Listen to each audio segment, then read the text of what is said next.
JKR അക്കാഡമിയിലേക്ക് എല്ലാവർക്കും ഒരിക്കൽ കൂടി സ്വാഗതം. ആദ്യം തന്നെ റിക്വസ്റ്റ് ഉണ്ട്, നിങ്ങൾ ആദ്യമായിട്ടാണ് ഈ ചാനൽ കാണുന്നതെങ്കിലോ ഇതുവരെ സബ്സ്ക്രൈബ് ചെയ്തിട്ടില്ല എങ്കിലോ ഇന്ന് തന്നെ സബ്സ്ക്രൈബ് ചെയ്യുക. അതോടൊപ്പം തന്നെ ബെൽ ബട്ടൺ ക്ലിക്ക് ചെയ്താൽ മാത്രമേ ഞാൻ ക്ലാസ്സുകൾ അപ്പോൾ തന്നെ നിങ്ങൾക്ക് നോട്ടിഫിക്കേഷൻ ലഭ്യമാവുകയുള്ളൂ. PSC യുടെ ഏറ്റവും ലേറ്റസ്റ്റ് ആയിട്ടുള്ള നോട്ടിഫിക്കേഷൻ വന്നിട്ടുണ്ട്. ഏജ് ലിമിറ്റ് 18 to 45 ആയിട്ടുള്ള നോട്ടിഫിക്കേഷൻ ആണ്. അപ്പം നമുക്ക് അതിന്റെ ഡീറ്റെയിൽസ് നമുക്ക് വിശദമായിട്ട് നോക്കാം. Gazette date 30/11/2024. ലാസ്റ്റ് ഡേറ്റ് അപേക്ഷ സമർപ്പിക്കാനുള്ള ലാസ്റ്റ് ഡേറ്റ് 1/1/2025 ആണ്. Category number 430/2024. Part 1 general category ആണ്. നെയിം ഓഫ് കൺസേൺ കേര കർഷക സഹകരണ ഫെഡറേഷൻ ലിമിറ്റഡ്, കേര ഫെഡ് ആണ്.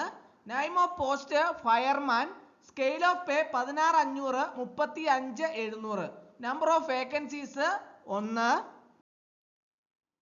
Probation as per the rule 184 of KCS, every person appointed to the post shall from the date on which she joins duty be on probation for a period of 2 years on duty within a continuous period of 3 years.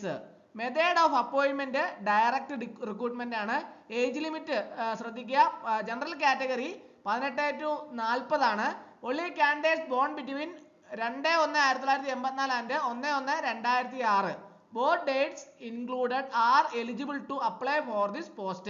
Other backward communities SC/ST candidates are eligible for usual age relaxation. അപ്പോൾ OBC കാർക്ക് 43 വയസ്സ് വരെയും SC/ST കാർക്ക് 45 വയസ്സ് വരെയും ഇതിലേക്ക് അപേക്ഷ സമർപ്പിക്കാവുന്നതാണ്.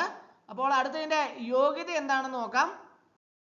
Qualification pass in SSLC or its equivalent ആണ്.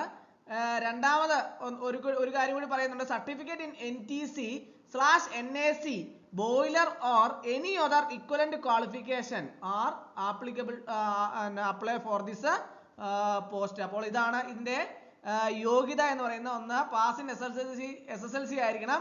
അടുത്തത് certificate in NTC/NAC boiler or any other equivalent qualification. അപ്പോൾ ഇതാണ് ഇതിന്റെ യോഗ്യതയായിട്ട് പറയുന്നത്. അപ്പോൾ ഇതിലേക്ക് യോഗ്യരായിട്ടുള്ള ഉദ്യോഗാർത്ഥികളെല്ലാം തന്നെ ഉടൻ തന്നെ അപേക്ഷ സമർപ്പിക്കാവുന്നതാണ്.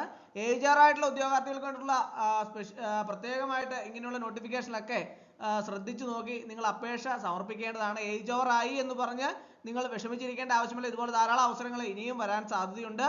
അപ്പോൾ എല്ലാവർക്കും ഇന്നത്തെ ക്ലാസ് ഇഷ്ടമായെന്ന് വിചാരിക്കുന്നു. ഒരിക്കൽ കൂടി നന്ദി പറഞ്ഞ് നിർത്തട്ടെ. നന്ദി, നമസ്കാരം.